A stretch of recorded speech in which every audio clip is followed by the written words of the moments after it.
Amincin Allah ya tabbata a gare ku, maraba da zuwa Ummu Malik Trado Medicals. Ku biyo ni mu tattauna akan kiwon lafiya, cuta da magani a gargajiyance, da yadda addini ya zo da shi, da kuma yadda ilimin zamani ya zo da nashi tsarin.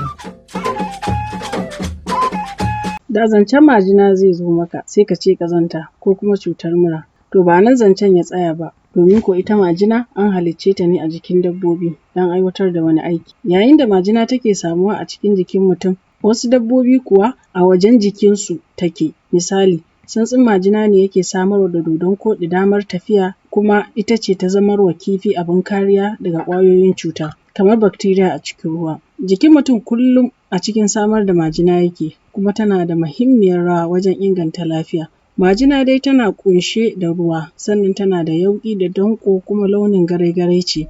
Majina tana ƙunshe da wasu sinadarai da suka haɗa da protein, gishiri, suga da sauran sinadaran da suke taimakawa wajen kora ko daƙile ƙwayoyin cuta. Majina tana da babban sinadarin da ake kira mucin, wanda yake ba ta damar yin santsi. Wannan santsin shi ne yake maƙalƙale datti, ƙura da ƙwayoyin cuta. Majina ta zama kamar shamaki ce tsakanin cikin jikin mutum da abin da yake a sarari. Majina ta kasance shimfiɗa a saman sassan jikin da yake da danshi, kamar huhu, baki, ciki, hanji, farji, kai har da ido ma yana da majina. Majinar da ake samarwa a huhu ta ɗan fi ta hanci kauri, kuma huhu yakan samar da majina kimanin milimita 100 a rana. Majina tana da amfani wajen tace abin da mutum ya shaƙa ta hanci, kamar ƙura da ƙwayoyin cuta.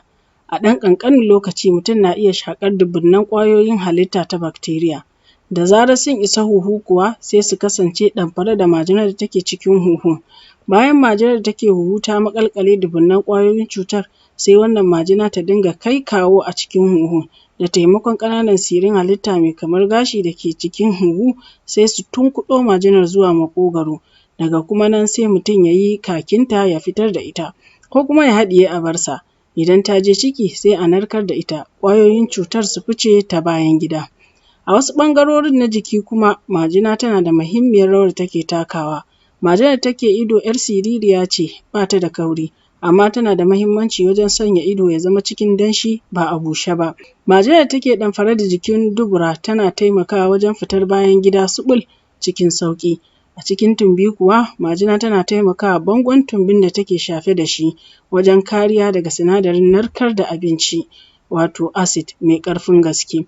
A cikin mahaifar mace kuwa majina ce take taimakawa haɗuwar maniyyi da ƙwayayen haihuwa. Majinar da take a mahaifa tana ba da kariya daga ƙwayoyin cuta, kuma tana taimakawa wajen saduwa cikin sauƙi ta hanyar samar da santsi a jikin farji. Yanayin kaurin majinar da mace take fitarwa daga mahaifarta ya danganta ne da juyawar jinin haila. Lokacin da ƙwayayen mace suka ƙosa kuma aka sake su cikin mahaifa domin shirin haɗuwarsu da maniyyi, wato lokacin ovulation, majinar tana kasancewa garai-garai a tsinke.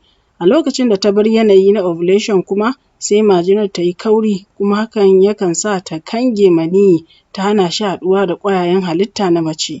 Da wannan ne ma ya sa wasu masu tsarin iyali suke bin yanayin kewayowar jininsu. Duk abin da ka ji an ce ya yi yawa to fa ya zama cuta. To haka yake a wajen majina, idan har ta yi yawa ko ta canza launi to ka tabbatar an samu matsala ne. Majina takan yi yawa a jiki ne yayin da jiki ya yi ƙoƙarin samar da ita saboda samuwar wani abu mai cutarwa. Fitar majina da yawa a hanci yana samuwa ne a dalilin shaƙar wani abu da jiki baya so, ko abu mai yaji, ko kuma idan sanyin waje ya kama mutum. Ita kuma majina mai kauri tana samuwa ne a dalilin ƙwayoyin cuta kamar virus da bacteria. Mafi yawancin cututtukan majina na wucin gadi ne, sai dai fa duk abin da ya yi yawa cuta ne, domin kuwa yawan fitar majinar yana iya haifar da babbar cuta kamar cutar gado ta cystic fibrosis. Wannan cuta tana sa majinar da ke cikin huhu ta yi kauri da danƙo sosai. Haka ma launin majina yakan canja sanadin wata cuta.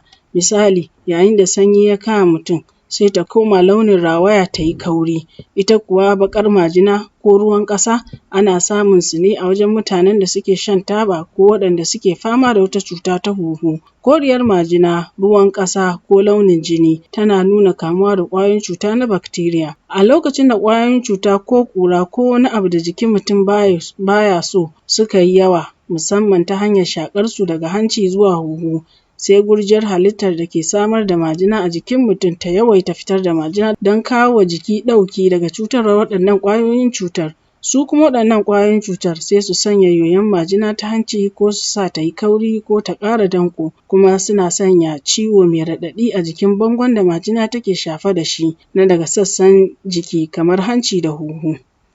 Allah shi ne mafi sani. Da fatan kun ji daɗin sauraron mu, kar ku manta ku yi mana subscribe. Sannan ku danna ƙararrawar sanarwa domin samun sabbin shirye-shiryenmu da zarar mun ɗora. Kamun sannan nake cewa ku kasance cikin ƙoshin lafiya da farin ciki.